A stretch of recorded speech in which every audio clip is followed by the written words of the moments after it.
The Universe That Surrounds Us, Excerpt Conference. Brothers and sisters, we are all gathered here tonight, and we will begin our lecture. I hope that you will give it your fullest attention. The time has come to study more deeply all that is in relation to man and the universe that surrounds us.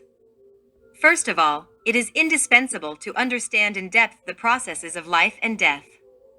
Incontestably, there exist extraordinary superlative cognitive faculties within the human being, which are in a latent state and which, when properly developed, can help us to study man and the universe in depth. Certainly, the inner worlds of each and every one of us are what count. Thought, sentiment, emotions, desires, aspirations are invisible at first glance. No one sees them. All of these values are in themselves the inner. Each man possesses his own inner life. Each man possesses his inner worlds. If a man, or a woman, does not know his own inner world, his intimate life, he cannot know the inner worlds, the intimate life of the planet where we live. And if he doesn't know the intimate life of the planet where we live, he will not be able to know the inner life of our solar system nor the galaxy that turns around the central sun Sirius. And so, if we want to know the inner life of the solar system, of the Earth or of the galaxy, we must begin by knowing our own inner worlds. No one can know a person by simply observing their physical form, their physical body. If we are invited to a party, we will see many happy, joyous people dancing. But, in reality, we are only seeing their gestures. We hear the sound of their voices, their sneers, their attitudes. Where we discover the subtle smile of Socrates, etc., but we don't really know anything about the inner life of these people. Seeing a physical personality or physical personalities, to speak in the plural, is not discovering the inner life of people. When we say, I know so and so, it is absolutely false, because no one can know anyone if they do not know themselves beforehand. Saying that we know a friend, or we know their intimate life, or they're an intimate friend, is exaggerated, because we cannot know someone intimately so long as we do not know ourselves. But if someone knows their own inner worlds, they can also know the inner life of the people that surround them. When someone discovers their inner life, when he knows his psychological errors, he then becomes a better friend, a better brother, a better son, a better citizen, because he understands others better. If someone manages to discover by himself that he has anger, then he understands the anger of others and he doesn't demand that others not have any, because he knows he has some. If someone discovers that he is jealous, he will not hurt others with his jealousy. He will not be able to demand from others that they not be jealous, because if he has jealousy, he will tell himself, others must also have it, naturally. And so, it is necessary for us to reflect well upon all of these things. What matters is the inner life of each of us. It is even more real than physical things, than this table, than this recorder, and it is very close to us. It establishes our psychic processes, what we are. No one sees the thoughts of others, unless they possess divine clairvoyance, but thought exists and it is internal. For the clairvoyant, the thoughts of others are like an open book. Therefore, it is time for us to become more understanding. We will not, I repeat, be able to know the inner life of this planet Earth, if we do not know our own inner life beforehand. And we will not be able to know the inner life of a friend, that is to say we will not be able to really know a friend, if we do not know ourselves beforehand. And so, knowledge of ourselves is fundamental when we want to explore something, when we want to know the inner worlds of planet Earth, when we want to inquire about or do research or investigate concerning the mysteries of life and death. T is necessary to educate, develop certain supernormal faculties, with the goal of exploring the inner life of planet Earth. But if we do not begin by getting to know ourselves, these faculties will not reach their full development. Thus, it is worth understanding what an inner life and its responsibilities are. Does our planet Earth have a vital body? We cannot deny it. Indeed, it has one. We also have a vital organic seat. Without this vital seat, the physical body could not exist at the hour of death. The physical body goes to the grave with the vital body. This vital body will slowly decompose, close to the grave. It has a phosphorescent color. It glows like the will-o'-the-wisps of midnight.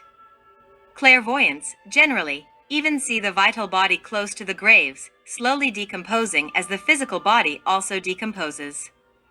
The vital body is the seat, I repeat, of organic life.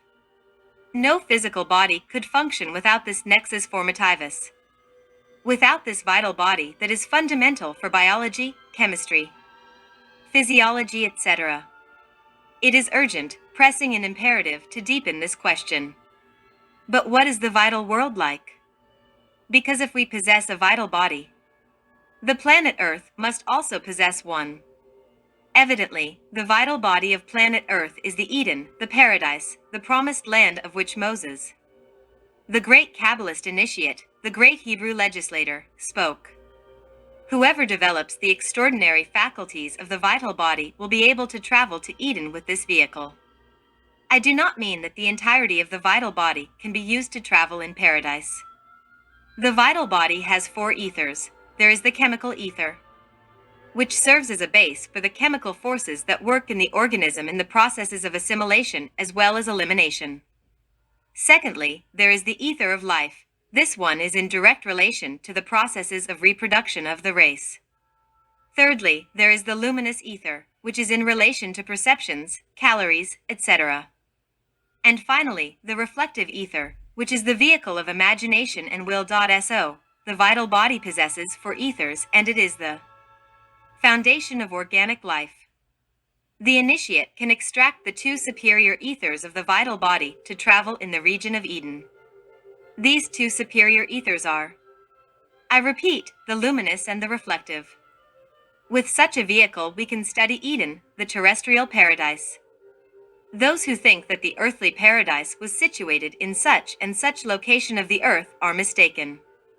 The explanation given by the Bible concerning the Tigris and Euphrates rivers and paradise situated somewhere in Mesopotamia, etc., is completely symbolic. The terrestrial paradise is the vital body of planet Earth. It is the superior section of this tridimensional Euclidean world.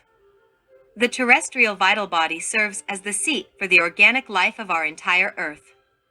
Assuredly, the vital body contains in itself 2 spheres. The first is the moon and the second is the Earth. They are like 2 yolks in one egg. This may seem unusual, but in fact, it is not. Let us remember that the moon that illuminates us in infinite space once had a life, a rich and abundant life, deep oceans, erupting volcanoes, a vegetal, animal, human life, etc. These pseudo-esotericists, these initiates who affirm that the moon was a piece of the earth thrown into space were very ill at ease due to the explorations performed by NASA. The diverse lunar stones examined with carbon-14 indicated that the moon was older than the Earth. Therefore, evidently, it is not a piece of terrestrial crust thrown into space as numerous ignoramuses wrongly suppose. The fact that the lunar soul was one day transferred to our Earth is evident. After this world, the moon was converted into a cadaver, its lunar soul, its vital principle, was transferred towards this region of space and served as the nexus formativus to our planet Earth. This is why our ancestors from Anahuac called the moon our grandmother moon. Madame Blavatsky said that the moon is the mother of the Earth. For the initiates of Anahuac, the moon is the grandmother because the moon is the mother of the Earth, and if the Earth is our mother, then it follows that the moon is our grandmother. You see how, with a great wisdom, they defined something that the modern intellectuals, with all their importance, have not been able to define. I have found that in reality wisdom is terribly simple. It has an ingenuity, a stupefying innocence. Evidently, the moon plays a big role in the organic economy of our Earth world. Since the vital body of the Earth also includes the moon has the possibility of acting in a direct manner on our Earth.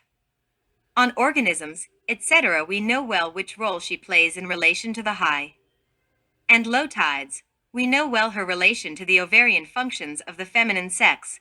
We know well the relation existing between the diverse illnesses and the lunar cycles, with the mental health of people who find themselves in asylums and who, during the changes of the moon, are even more sick, etc. The moon directly influences the conception of all living creatures. When the moon is waxing, the sap rises. When the moon is waning, it descends. And this is extraordinary.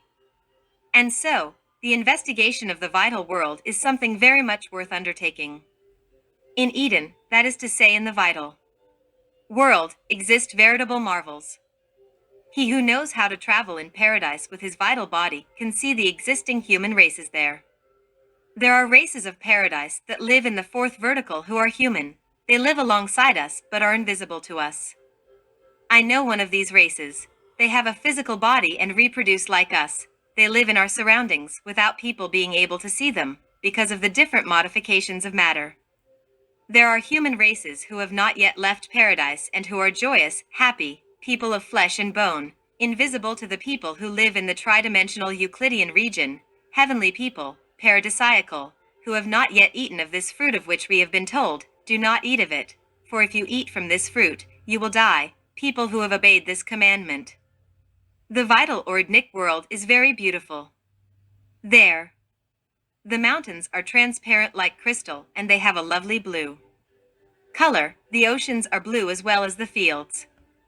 The fundamental base color of Eden is blue, but this does not mean that the entire spectrum of color doesn't exist in Eden. It exists, but the intense blue of the ether is fundamental. The vital world is very beautiful. There are extraordinary temples. It is here that we find the temples of the elementals of nature. Each plant, for example, is the physical body of an elemental. The family of the orange tree is one, that of the pines is another is that of the mint plant, another is that of the rose, etc. These vegetal elemental families have their temples in Eden.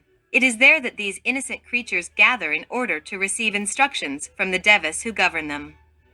Whoever knows how to travel in the etheric body can verify for himself, directly and perfectly, what I am telling you at this moment. It is therefore worthwhile investigating this doctrine, studying it more profoundly. In order to discover all of these wonders, John the Baptist indubitably lives in the vital world, that is to say in Eden, in paradise. John the Baptist is a true illuminate, a Christus, someone who incarnated the Verb, the Word, the intimate Christ. In order to penetrate into Eden, it is necessary to know how to travel with the vital body and to have received a profound esoteric education, well beyond this vital body, which is so precious. We discover what we could call the astral world. The true initiate possesses an astral body. Not all human beings possess it, but the initiate does. The planet Earth also possesses an astral body. The astral world is marvelous. In itself, it is the world of color. There are 7 fundamental, basic tonalities, in accordance with the 7 notes of the solar spectrum, in accordance with the 7 basic colors. The astral world possesses extraordinary sublime regions and others, unfortunately, that are infernal. In the astral world we find columns of angels and also columns of demons. We could say that in the astral world the angels and demons do battle. Whoever possesses an astral body can travel in these regions of the astral world. He can know them, he can discover their wonders, etc. We can say, with emphasis, that the astral world is the world of sacraments, and this has evidently been demonstrated from an esoteric point of view. Any true adept possesses an astral body. It is possible to make the astral body visible and tangible after the death of the physical body. There exists in high esotericism a sacrament called Almoatsian. Thanks to this sacrament, after the death of the physical body, a master can live for a year, materialized in the tridimensional Euclidean world, that is to say here, in the physical world, to instruct their devotees. The Almoatsian sacrament is terrible. When a master wants to physically teach his disciples, after having lost his dense body, he can do it. He can materialize the astral body, render it tangible before his disciples, provided that, first, he performed the Almoatsian sacrament. This sacrament is terrible. The adept places a drop of his blood into his cup or chalice, and his disciples, imitating him, also put some blood into this chalice. They mix all of their blood and celebrate a rite, but a very special rite where each person drinks the blood from the chalice, and so the Almoatian sacrament is realized. Above all, these merits a clear and precise scientific explanation. In the arterial blood, in human blood, exists the Hamblzoin of the being, the astral blood subtle corpuscles of blood that correspond to the astral. The liturgy, combined with the operation of blood, as I have cited, permits the Hamblzoin of the being, that is to say the astral blood contained in the physical blood, to enter into the astral part of each of those who have celebrated the sacrament. Thus, in the Master comes to live the Hamblzoin of the being of each of his students, and in the students, the Hamblzoin of the being of the blood of their Master. To be clearer, the astral blood, contained in the physical blood, will reach the astral part of the disciples and of the Master. In this way, and only in this way, the Master, after the death of the physical body, can materialize and live with his astral body here, in the tridimensional Euclidean region, in this dense world, is the region of light, the second, the region of darkness, where only crying and the gnashing of teeth can be heard. And so, the astral world is a phohatic world, angelic or demonic, and it is something that we must understand. In the astral world live the dead, the tormented souls, the captive spirits, and also those who engage in high or low magic.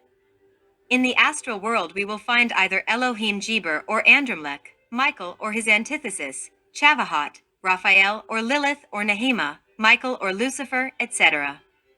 It is there that live the columns of angels or demons who fight each other. Those who devote themselves specifically to practical magic are found in the astral world. Let us remember precisely Eliphaz Levi, the abbot Alphonse Louis Constant. He is a great master who is incontestably found in the astral world. He lives there, works there. It is there that he exists because he is a magician. We must revalorize the word magician. In these sad times, we give the name magician to the charlatan, the conjurer, the ignorant charmer who uses the skill of his hands to dupe the people. In ancient times, the magician was a sage, an illuminate, someone who knew the mysteries of life and death, someone who had seized the scepter of power, someone who had developed, in their occult anatomy, the annular serpentine fire that develops in the body of the ascetic. In the astral world, we can invoke angels and also demons. There exist ineffable angelic formulas thanks to which the Elohim can assist us. But there also exist diabolical ritualistic mantric formulas with which it is possible to invoke demons. Angels and demons obey the mage. The mage is someone who knows how to enter into the astral world at will, someone who is capable of abandoning his or her physical body so as to move precisely in the astral region. I myself could not call someone who does not know how to leave his or her physical body at will a mage. Mages live in the astral world. The adept who has dedicated him or herself to high or low magic must live in the astral world. The astral world in itself is a world of terrible, scintillating colors. The astral fire burns ardently in the whole universe. We find disincarnated souls, they live there, they exist there, and we can converse with them if we know how to leave the physical body at will. Beyond the astral world there is the mental world. Once a man is capable of creating and taking possession of a mental body, he is able to travel in the world of the universal mind as well. In the world of the mind, we find knowledge, wisdom. It is there that are found all the temples of the gods. The temple of Hermes Trismegistus, where we refer to his works, where we render homage to his wisdom. Rare are those who know how to travel in the mental body. This is due to the fact that rare are those who have created, for their personal use, a mental body. Once we learn how to travel in the mental body, we discover that the mind of the earth is gigantic. In the mind of our planet Earth we find the suburbs, the markets, etc., but we also find the subliminal part of the universal mind. In the world of the mind there is everything. It is there that the thoughts of each person, the ideas of everyone, etc., are found.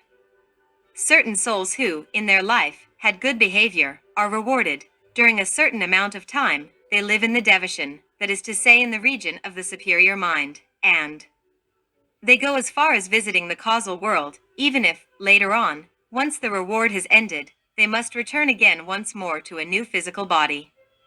In the world of the mind, there is pain or happiness. Everything depends on the region that we are in. In the inferior regions of the world of the mind, there is pain. In the superior regions of the world of the mind, there is happiness. In the world of the mind, we also find many devas who love humanity. They work for the common good. They struggle for the good of all the millions of people who populate the surface of the earth. My brothers and sisters, the hour has come to clearly understand that if we do not know our own particular mind, if we do not know our mental processes, if we have not learned to subjugate our mind and to control our senses, then we cannot know the cosmic mind, the universal mind. Let us remember that. The mind that is slave to the senses renders the soul as disabled as the boat that the wind leads astray on the waters. How can we know the universal mind without knowing our own mind, without having studied the 49 levels of the mind, without having yet created a true mental body, without yet having disintegrated all the undesirable elements that we carry in the mind? Therefore, it is possible to explore the world of the mind once we have explored our own mind. Well beyond this region of the universal mind or the terrestrial mind is found the world of natural causes. If we have not created a causal body for our own particular use, how can we explore the world of cosmic causes? How can we travel in the causal body? How can we know the world of natural causes? We must study the causes of our own life. We must discover the causes of our errors. We must know ourselves in order to have the right to convert ourselves into causal men. Only the causal man can live consciously in the causal world. Only the causal man can travel in the world of natural causes. Therefore, only the causal man has access to the secret archives of the region of causes. In the world of natural causes, the intense blue is deep and predominates again. The adepts of the causal world work for humanity. We see them dressed as we are here on earth. They have their temples and are very busy with the work they do for the common good. In the world of natural causes, we find the law of balance. The causal man always works in accordance with the cosmic balance. He lives in the most perfect equilibrium. In the causal world, we discover that there is no effect without a cause. No cause without effect. The cause is transformed into effect, and the effect converts into a new cause that engenders, in its turn, another effect.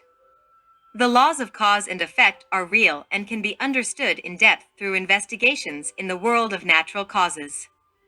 The causal man is the man who creates a causal body. The causal man is the one who has an individual will. Must say, and underline, that the intellectual animal, erroneously called man, does not yet possess a true will. Clearly, the intellectual animal is not yet a man in the most complete sense of the term. Once we have offered ourselves the luxury of creating a causal body or body of conscious will, then what truly know what will is? If we think of the multiplicity of the psychological I, if we consider that each of the defects we possess is perfectly represented by an inhuman psychic aggregate, we manage to discover very clearly that we have numerous wills. Each psychic aggregate is like a tenebrous entity within us, personifying an error and possessing its own will. And so, the diverse aggregates that live within us represent various volitional impulses. There are therefore numerous wills, in the depths of our psyche, that collide amongst themselves.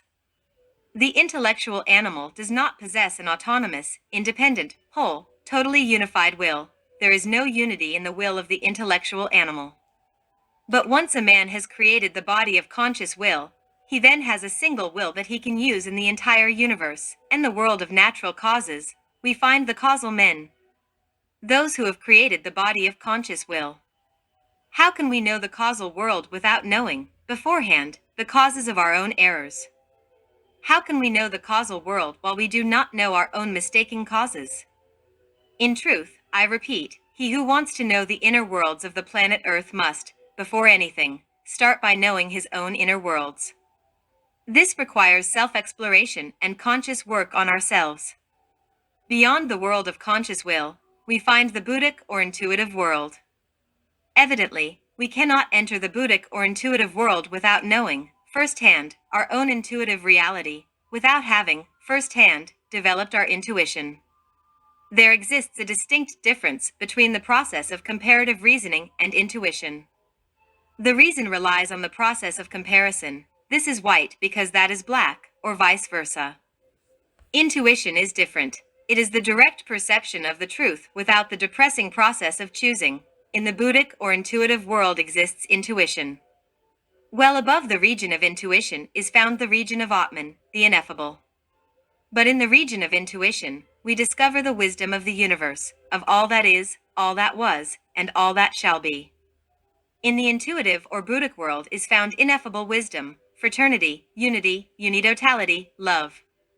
Those who live in the world of intuition enjoy authentic happiness. And so, it is worth investigating all of this. Well beyond the Buddhic or intuitive world is found the region of Atman, the ineffable, the region of the intimate, of the being. The being is the being and its reason for being is the being itself. The intimate, in himself, possesses two souls, the spiritual soul, which is feminine, and the human soul, which is masculine. If we read the Divine Comedy, we will see that Dante also cites the two souls. One is that which works, the human soul, and the other that which contemplates, that which is reflected in the mirror of nature. We have spoken a lot about the zodiacal sign of Gemini. I say that it is a sign that brings us into ourselves, into the depths of the soul. The intimate possesses, I repeat, two souls, the spiritual, which is feminine, and the human, which is masculine. The spiritual is the Valkyrie, the Guinevere. The queen of Genas, she who spilled the wine of Lancelot, in the cups of the delights of Sucra and Manti. The human soul suffers, cries, it is masculine, throughout it vibrates the cosmic Christos, the powerful astral mediator that connects our physical personality to the supreme immanence of the Solar Father. For us, succeeding in incarnating the two souls is a possibility, but it requires rigorous esoteric discipline. Beforehand, it is necessary to have created the astral, mental, and causal bodies. It is necessary to have worked profoundly on oneself and within oneself, here and now. Only the liberated initiate, who has eliminated the ego, who has really worked profoundly on himself, is worthy of incarnating the two souls. This signifies that the zodiacal sign of Gemini is a reality within us, since these two souls are twins. Incontestably, the human soul must marry his lady, the Valkyrie, the Shulamite of Solomon the sage, the one who appeared in the Canticle of Canticles. He who succeeds in incarnating these two souls obtains total illumination, sapience, wisdom. Firstly, it is necessary to receive the human animistic principle, masculine. Secondly, the human masculine part must wed the spiritual feminine part. The Logos shines throughout the Buddhi, the Valkyrie, the Guinevere, the Beatrice of Dante Alighieri. Evidently, the most powerful divine principles are contained within the soul spirit, the Buddhi. This is why Madame Blavatsky, in The Voice of Silence, says, the Buddhi is like a vase of alabaster, fine and transparent, throughout which burns the flame of prajna. Once the human soul, the human that we have within us, here inside, marries the soul spirit, illumination comes. The inner light is installed within us. We are transfigured, resplendent, illuminated. But, for this contact to be established, it is necessary to work very hard on ourselves, in an intensive way, by creating the superior existential bodies of the being, by eliminating the animal ego, and by sacrificing ourselves for suffering humanity. And so, my brothers and sisters, what is interesting is to convert ourselves into veritable adepts of the fraternity of the inner light. If we proceed in this way, we will reach true intimate illumination. If we proceed in this way, we will attain authentic beatitude. We will be able to immerse ourselves into the region of legitimate happiness, etc. Each of us must work on ourselves if we aspire to one day reach authentic illumination. But, in order to work on ourselves, we must inevitably have the knowledge, the keys, the practices. We, here, give little by little, to our students, the systems, the methods for working on oneself, in order to obtain an absolute change. We must, before all else, have continuity of purpose. Because many start their studies and few finish them. It so happens that people do not have a continuity of purpose. Later on, with time, they deviate from the body of doctrine. In the world there is a bit of everything. There are those who butterfly around, those who go from one little school to another little school and who believe they know a lot of things when in reality they know nothing. We must define ourselves very clearly. This institution does not seek anything other than the intimate auto-realization of the human being. We are absolutely not interested in the butterflies who flit from school to school only to arrive at no conclusion. The only thing that interests us is the work on ourselves in order to obtain radical transformation. We must become adepts of the fraternity of the inner light. And this is possible by working on ourselves, here and now. The times have come where the Son of Man must teach humanity the path. Unfortunately, people listen but do not hear, they watch with their eyes but do not see, we show them the path but they do not understand, and if they succeed in understanding a little, they do not have the continuity of purpose to reach the goal and they deviate very quickly. The Gnostic movement is like a train in motion. Some passengers get on at one stop and get off at another. Rare are the passengers who reach the final destination. Those who are affiliated with our institution are invited. They can reach the goal if they so desire. What a shame that people have a mental weather vane and that today they think of one thing and tomorrow something else. If people were really serious, they would occupy themselves only with intense work on themselves. In this institution, we teach the people how to eliminate the undesirable psychological aggregates that we carry inside of ourselves. In this school, we teach human beings the path of authentic sacrifice, and how to create the astral, mental, and causal bodies so as to transform themselves into true men, into legitimate men, into authentic men in the most complete sense of the term. Evidently, as the man is born, within the intellectual animal, extraordinary changes are produced, certain powers, certain magnificent faculties awaken. The integral man and woman. The unitotal man and woman reach the point of having perfect control over the tattvas. What are the tattvas? They are vibrations from the universal ether. In the elements of nature is found the synthesis of the tattvas. The vital etheric principle of water is apas. The vital etheric principle of air is the tattva vayu. The vital etheric principle of fire is the tattva agni or tejas. The vital etheric principle of earth is precisely the tattva prithvi. The legitimate, authentic man is the one who has created the astral, mental, and causal bodies, the one who is capable of entering the etheric world, the one who is capable of moving around in the astral world, the one who can intelligently penetrate into the world of the cosmic mind or travel in the world of natural causes, and who also acquires the power over the elements of nature, over the perfumed earth and over the blazing fire, over the tempests and hurricanes. For this reason, the adept really succeeds in converting himself into a king of nature and the cosmos. The tattvas, in themselves, belong to the etheric world, to this vital world, to this vital body of the planet Earth. The tattvas are vibrations of the ether. The tattvas penetrate directly into the endocrine glands of the human organism, but do not leave. The tattvas, when entering the chakras, pass by the endocrine glands and are transformed into hormones that circulate in the blood, and that's all. They do not come back out.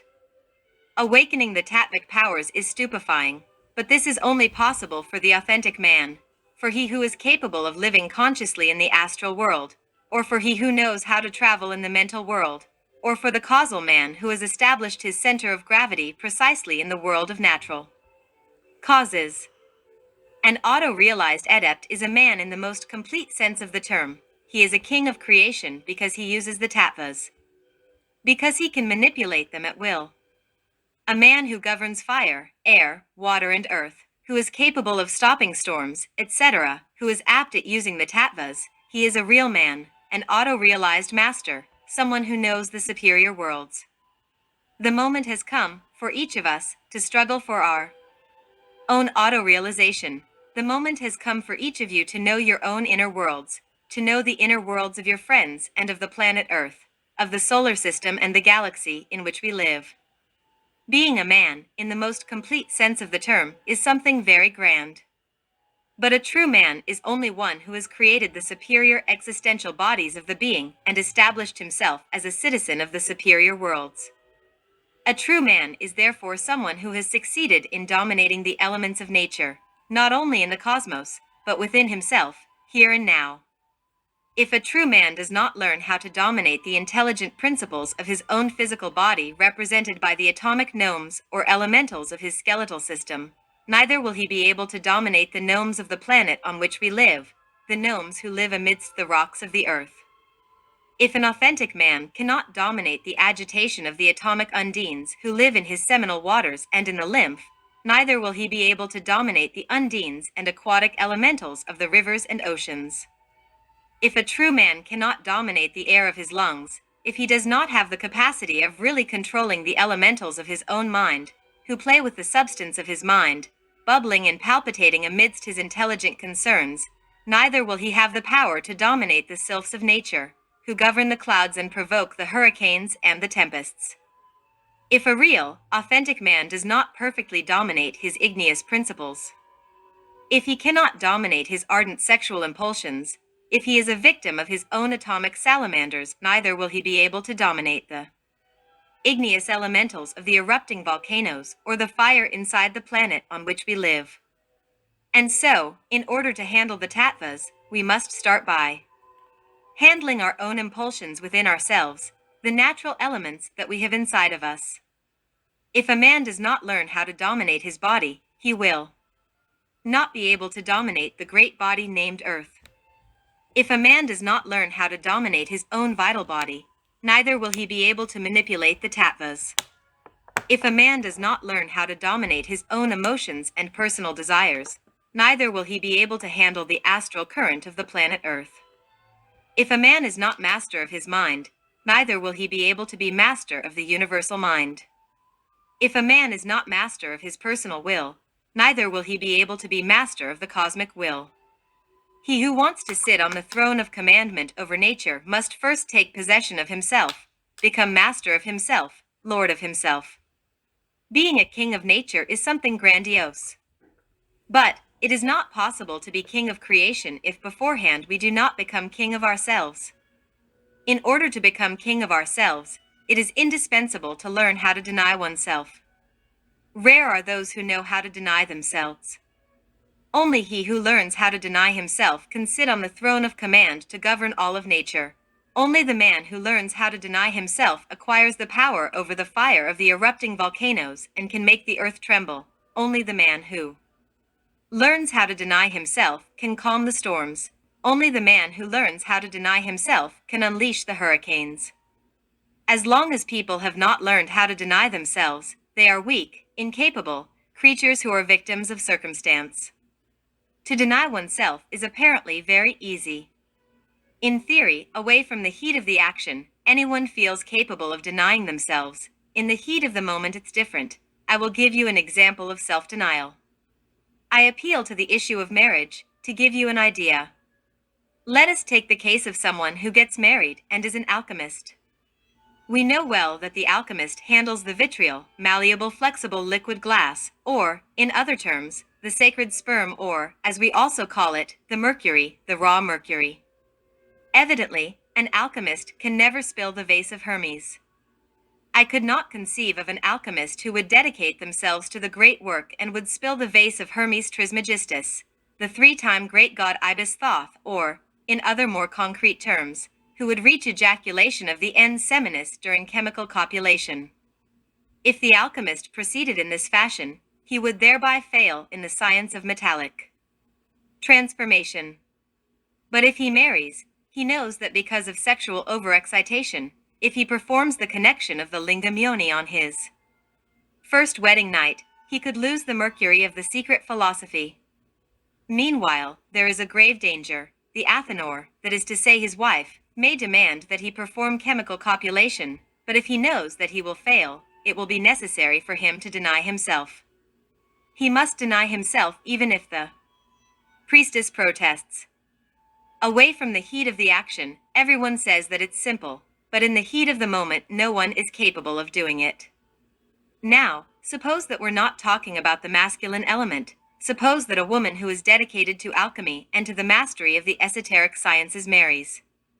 Evidently, she must perform the metaphysical copulation on her first wedding night, but she is frightened that she might reach, while performing it, what organic physiology calls the orgasm. The loss of the creative energy of the third logos. That night, she must deny herself. It cannot be done on any condition. Can she do it? This woman, away from the heat of the action, will say, yes, I will do it. But in the heat of the moment, things change.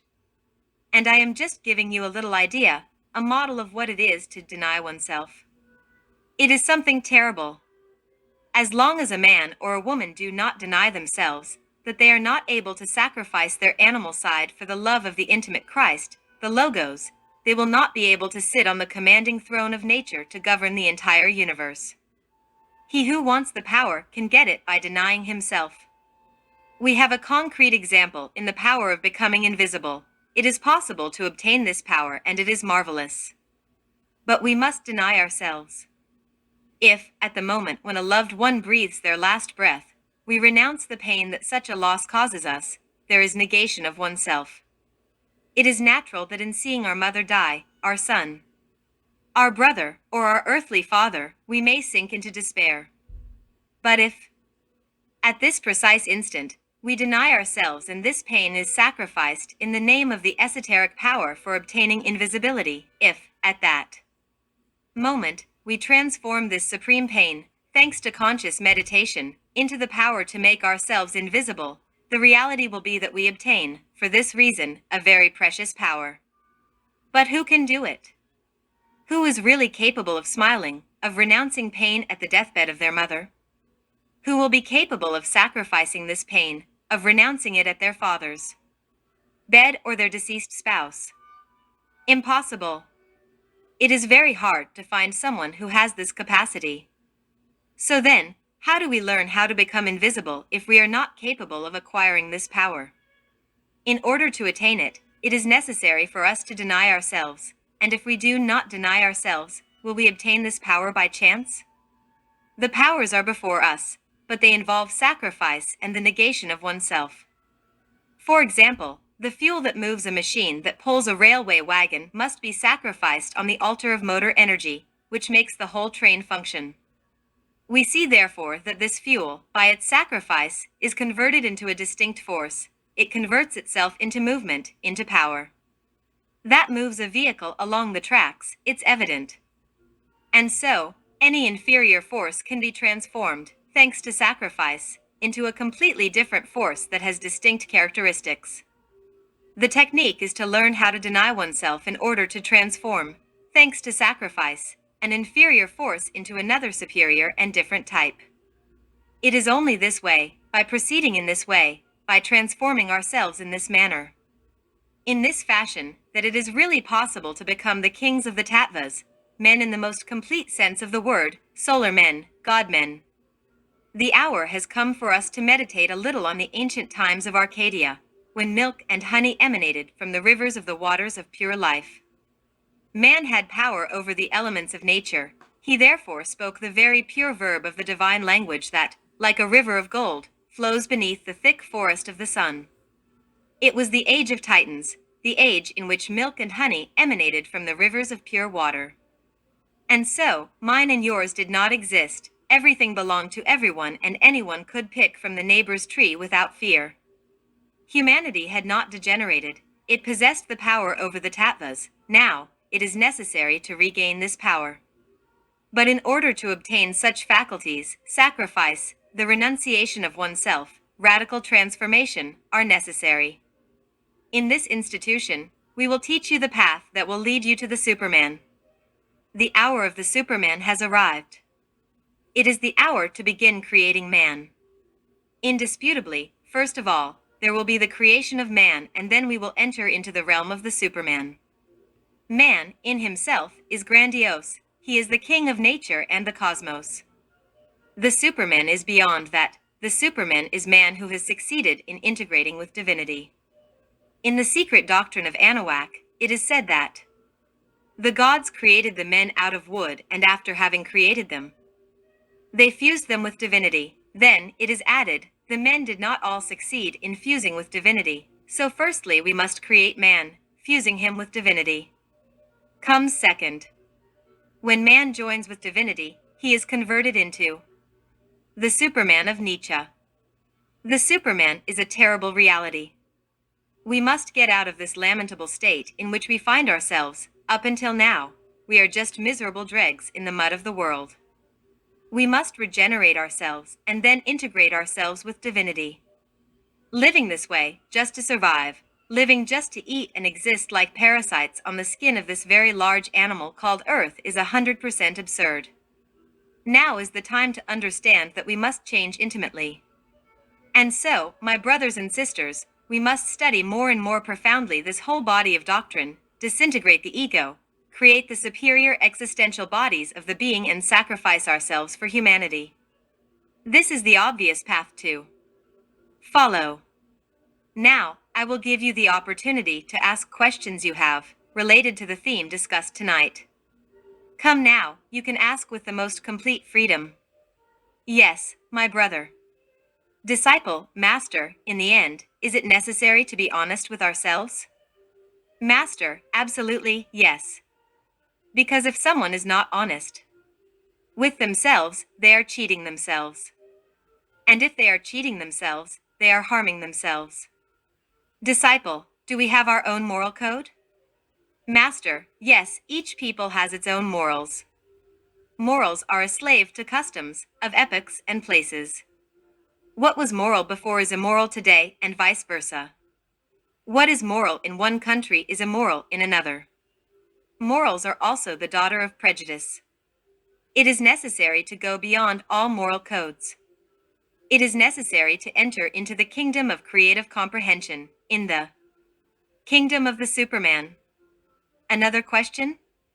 Indubitably, all the codes of ethics that were written in the world, all the moral codes prove to be downright reactionary, conservative, regressive, and backwards. What we must do is a review of ourselves. It is necessary to do an inventory of our own values in order to know what we have too much of and what we are missing, and then walk where we must walk, in accordance with our psychological requirements. But if we stick to the postulates, rancid and clumsy, of all the moral codes written by different authors, we will fail in this inventory, and in no way will we obtain the intimate auto-realization of the being. It is necessary to discover that we have undesirable elements within us.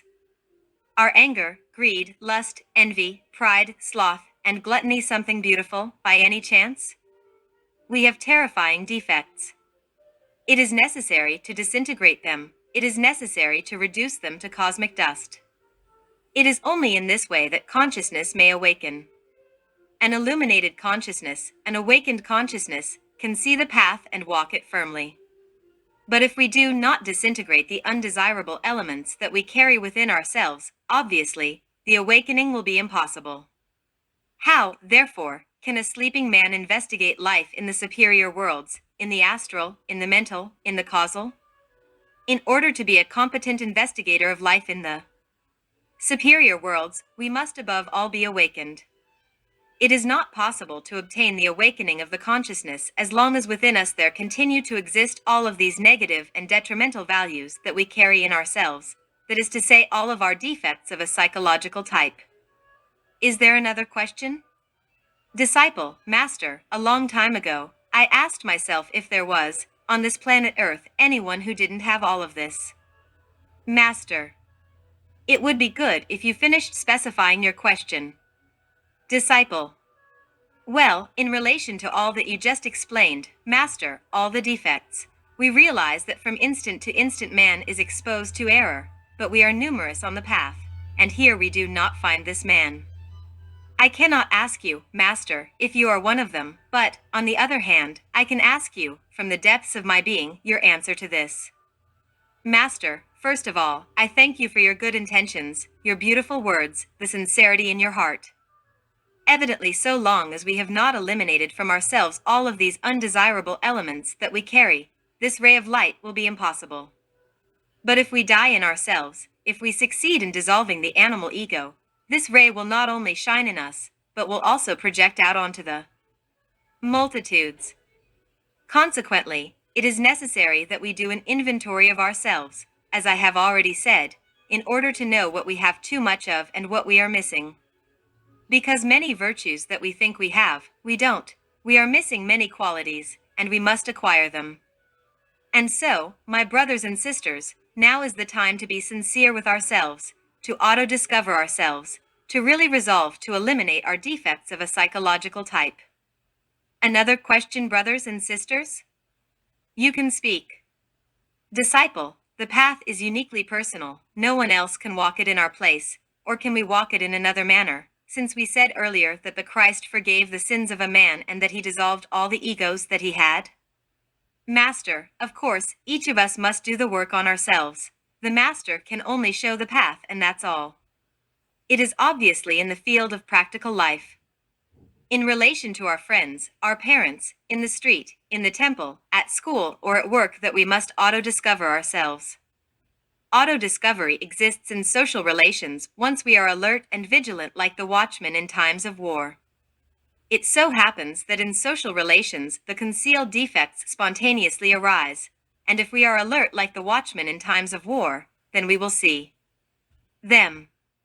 A discovered defect must be understood integrally by means of analysis, through creative comprehension, through meditation. Evident auto-reflection of the being. When we have understood such and such discovered defect, we can then offer ourselves the luxury of eliminating it. We can eliminate a defect when we call upon a force that is superior to the mind. The mind, by itself, cannot radically alter any error. It can label it in different ways, pass it from one level to another, hide it from itself or from others, justify it or condemn it, etc., but not alter it. We need another power that is superior to the mind, a power that is capable of disintegrating any psychological defect. This power exists within us, thankfully.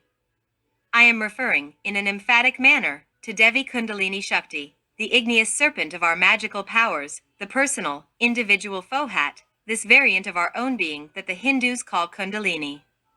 If we call upon this power, if we implore the aid of Devi Kundalini Shakti, she can eliminate all psychological errors duly understood in an integral way. But if we want to remove the psychological defects from the mind exclusively on the basis of understanding, we are mistaken. It is certain that by means of the knife of consciousness, we can separate any psychological defect from the psyche, but it will continue around us like a demon. It will seek the manner, the way to intervene at a given moment and, in the end, it will return to install itself in the 5 cylinders of the organic machine. Consequently, comprehension alone is not sufficient. We need elimination, and elimination is not possible without a superior aid.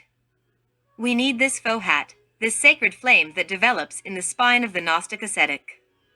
We need Kundalini Shakti, the cosmic mother, she alone. The particular, individual cosmic divine mother of each of us can eliminate from our psyche the defect that we have previously understood in an integral manner in all the departments of the mind. This is the evident path to follow.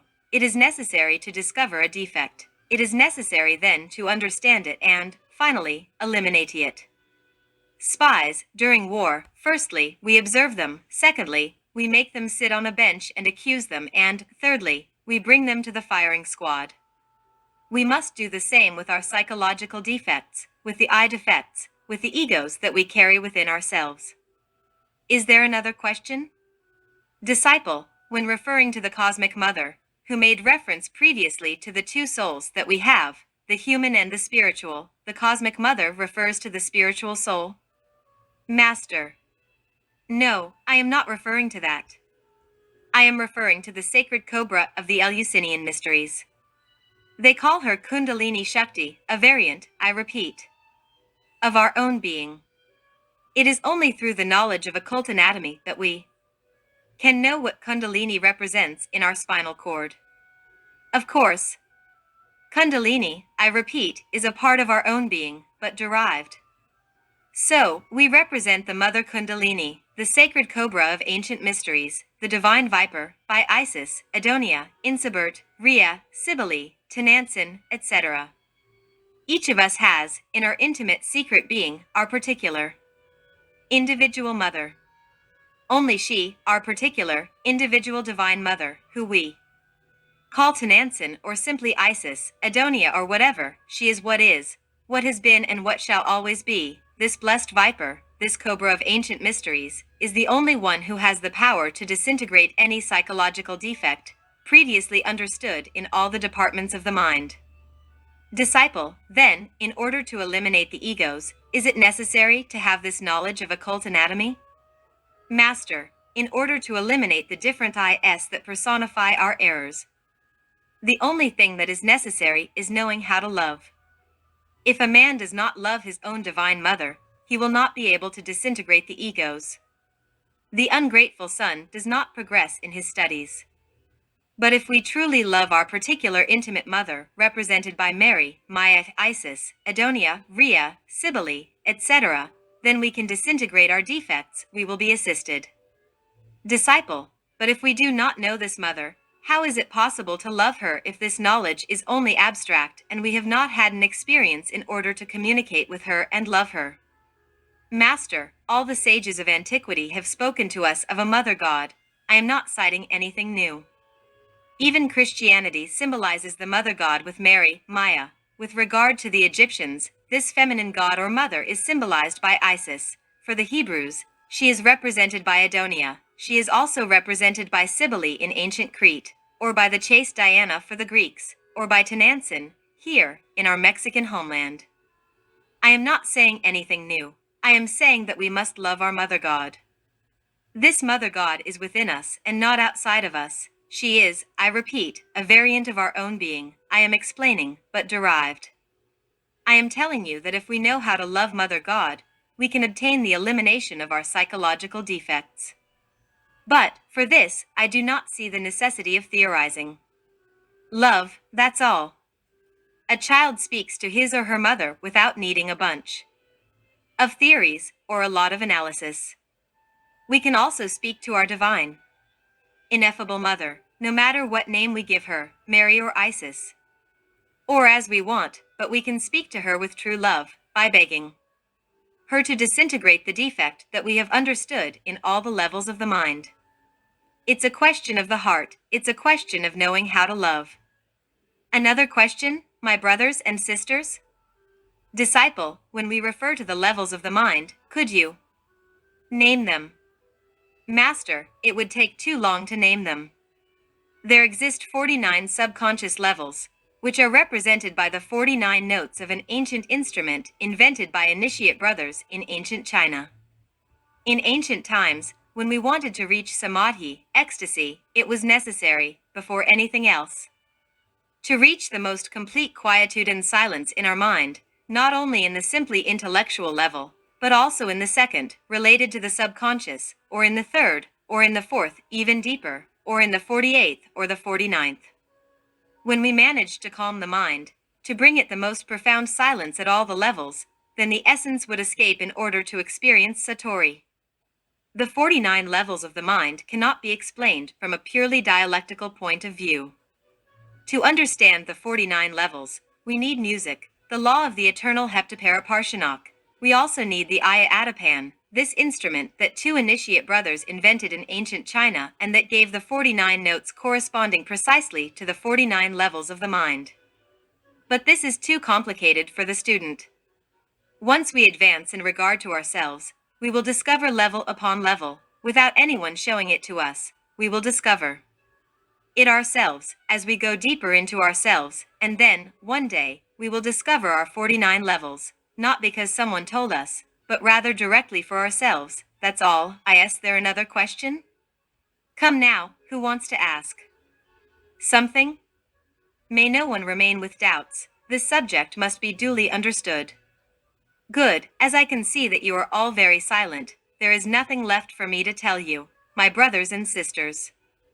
Samael Aun Weor.